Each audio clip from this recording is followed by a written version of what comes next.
A plane dives toward hell itself. 8,000 gallons of red liquid pour from its belly. Below, flames devour everything a family once called home. This is not a war movie. This is Tuesday. In 2023, wildfires consumed an area larger than Greece. 53 firefighters died that year. But there's a machine that's changing those numbers. A plane that was never supposed to fight fires. A plane that once carried soldiers to war. Now it carries something more precious. Hope. My name is Michael Chen. I'm not a pilot. I'm a father who lost everything in the campfire. This is the story of the aircraft that could have saved my home, and why most people will never know it exists. November 8, 2018. My daughter Emma was eating cereal. My wife Sarah was packing lunches. Paradise, California was just waking up. 15 minutes later, we were running for our lives. The campfire moved at 1 football field per second. 85 people didn't make it out. Our house was ash by noon. But here's what haunts me.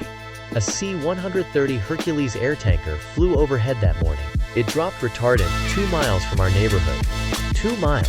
The wind shifted. The fire turned, and our street burned.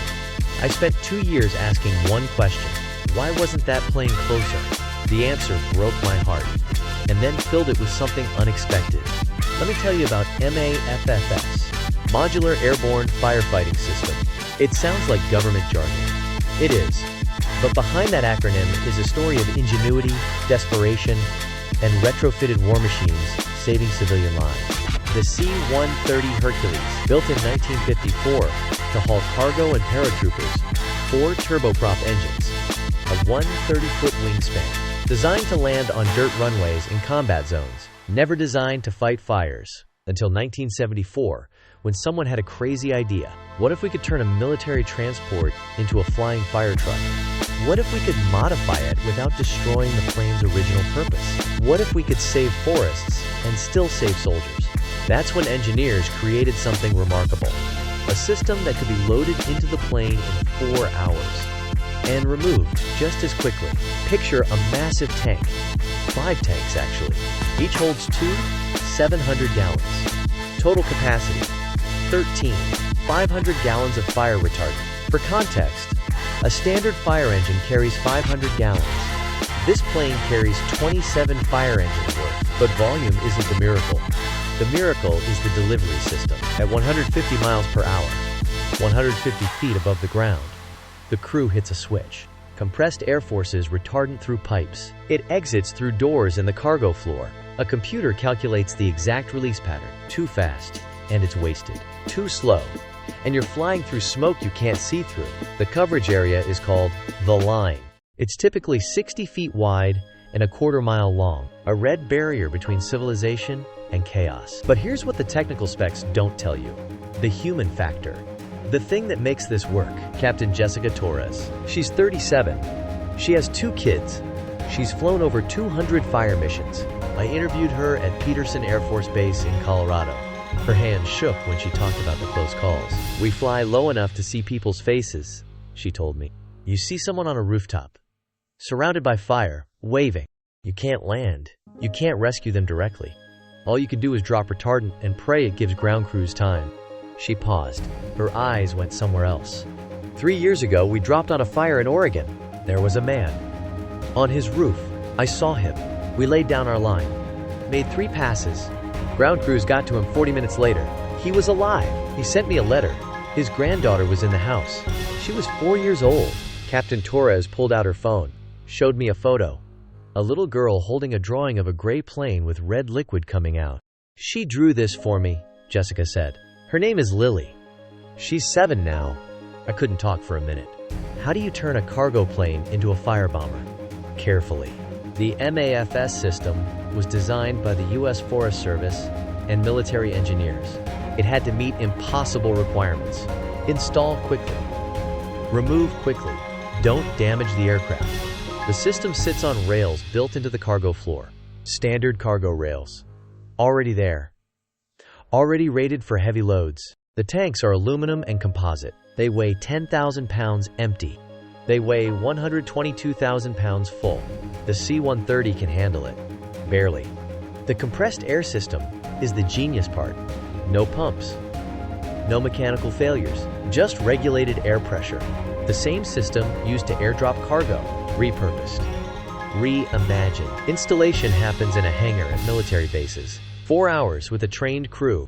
8 MAFFS kits exist. They're stored in California, Colorado, Nevada, and Wyoming. During fire season, they're installed on Air National Guard C-130s. The planes keep their military markings because they're still military aircraft, just doing double duty. July 1974. Los Padres National Forest, California. A fire was eating through dry brush. Ground crews were losing. A C-130 with an experimental system arrived. Pilot's name was Lieutenant Colonel Robert Hall. He'd never dropped retardant before. Nobody had. Not from a C-130. The system was untested in real conditions. If it failed, the fire would grow. If it worked, they'd just invented a new weapon. Hall brought the plane down to 200 feet. The crew hit the release. 13,000 gallons of pink retardant exploded from the belly. It covered acres in seconds. The fire line stopped. Ground crews moved in. They contained the blaze by sunset. Hall landed back at base. Someone asked him how it felt.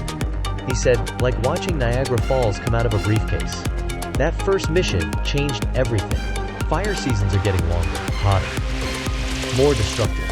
In 1970, the average fire season was 5 months. Now it's 8 months. In some places, it's year-round. California, Australia, Greece, Canada. The planet is burning, and we're running out of ways to fight back. Traditional firefighting depends on ground crews. Brave men and women walking into smoke. But there are fires they can't reach. Fires in terrain too steep, too remote. Fires moving too fast. That's where air tankers come in. The C-130 with MAFFS is the biggest tool in the box. But it's not the only one. There are smaller planes. Single-engine air tankers. SEATs hold 800 gallons. Fast. Agile. Great for precision drops. Then there are the legacy air tankers. Converted DC-10s and 747s. They hold even more than the C-130, but they're privately contracted. Expensive. The C-130 with MAFFS is unique. It's military. It's free. Sort of. Taxpayers already paid for the plane. The modification is relatively cheap. And when fire season ends, the tanks come out. The plane goes back to hauling cargo, deploying troops, saving lives in different ways. Let me take you back to paradise. The campfire. It started at 6:25 a.m. By 8 a.m., it had consumed 18,000 acres. The town of Paradise had 27,000 residents. Most were elderly. One main road out. Traffic jammed immediately. People abandoned cars. Ran on foot. Flames jumped the road. I remember the heat. It felt like standing too close to an oven, but the oven was everywhere. My wife was crying. Emma was screaming. We made it out. Barely. Later, I learned the details. 3 C-130s with MAFFS were deployed. They made dozens of drops. They saved thousands of acres, but they couldn't be everywhere. The fire was too big, too fast. Paradise was gone in 6 hours. 18,000 structures destroyed. 85 dead. I don't blame the pilots. I blame the fire. And I wonder what would have happened if we'd had more planes. What's in that red liquid? The color is just dye. Helps pilots see where they've already dropped. The active ingredient is ammonium phosphate, a fertilizer. It's mixed with water, thickeners, and corrosion inhibitors. The mixture is called Phos-Check. It doesn't put out fires. It prevents them from starting. When retardant hits vegetation, it coats everything. When fire reaches the coated area, the retardant releases water and ammonia. This cools the fuel, dilutes the oxygen, slows the combustion reaction, buys time. That's all firefighters need. Time. The retardant stays effective for hours, sometimes days. It creates fire breaks without digging trenches. Saves the trees it's trying to protect. But there's controversy. Ammonium phosphate is a nutrient. In small amounts, it fertilizes plants. In large amounts, it can harm aquatic ecosystems, rivers, streams, fish. The Forest Service has strict rules. No drops within 300 feet of waterways. But in the chaos of a wildfire, mistakes happen. In 2002, a drop killed hundreds of fish in Oregon. The pilot misjudged. New protocols were written. Better training. GPS tracking. It's a balance. Save the forest. Protect the water. Sometimes, there are no perfect choices. August 2021. Wildfire, California. I was there. Not as a victim this time, as a witness. I'd reached out to the California National Guard, explained my story, asked to observe a mission. They said yes. I stood on the tarmac at Channel Islands Air National Guard Station. The C-130 sat like a gray whale. The MAFFS tanks were already installed, bright red fire markings on the tail. The crew was calm. Too calm. They'd done this 100 times. Captain Torres was the pilot. She recognized me from our interview, gave me a nod. "Stay safe," she said. "You too." The engines started. 4 turboprops roaring. The plane taxied.